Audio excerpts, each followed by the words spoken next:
बघा, एक वायफळ माणूस भाजपने त्याला खासदार केलेला आहे. घुमणे दिसत आहे माया. त्याच्यामध्ये त्याचं म्हणणं असं असतं नेहमी की माझ्या अंगात काही बळ नाही, दुसऱ्याला चिमटा काढतो आणि पळतो.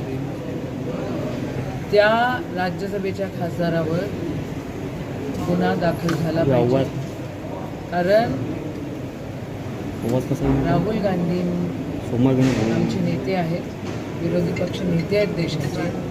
त्या महाराष्ट्रामध्ये नेहमी सलोखा राहिलेला आहे. मागच्या 4 वर्षापासून ते डॉक्टर बोंडेच्या डोक्यामध्ये फरक पडल्यामुळे तो एवढंच करत असतो की इथं जातीय दंगल घडवण्याचं काम मागच्या 4 वर्षापासून त्यांचं.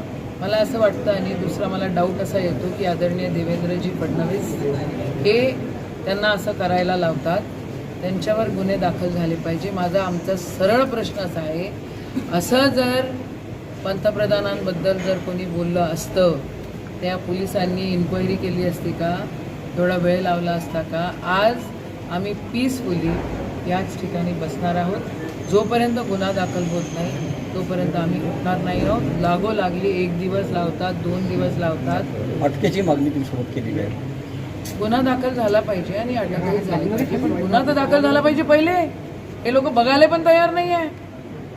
त्याला ऐकू नाही येत काय? पोलीस यंत्रणा भ्रष्ट हे झाली काय?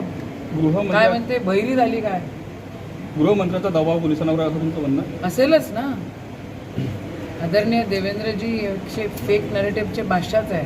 फेक नॅरेटिव्ह सातत्यानं ते करत असतात. अख्खा महाराष्ट्र त्यांनी खराब करून टाकलेला आहे. काय महाराष्ट्र त्यांना माफ करणार? तुम्ही निवेदन दिलं त्याच्यावर त्यांचं काय म्हणणं आहे पोलिसांचं? तुम्ही आता निवेदन आम्ही आता इन्क्वायरी करतो म्हणतात. तर काय पोलिसांना काय अजून कळलेलंच नाही आहे? सायबर यंत्रणा नाही आहे काय? मारे एवढे सभागृहामध्ये एवढे आकात तांडव करून आम्ही हे केलं, टेक्नॉलॉजी असं काय? काहीच तर नाही हो. त्यांचाच माणूस, त्यांचाच खासदार, त्यांनी इथं मागच्या वेळेला जातीय दंगल फैलवली म्हणून त्याला खासदारकी देण्यात आली आणि आज तो हाच गोंधळ घालून राहिलेला आहे. ताई, तुम्ही गुटख्याच्या संदर्भात निवेदन दिलेलं आहे, पण सर्रास जिल्ह्यात गुटखा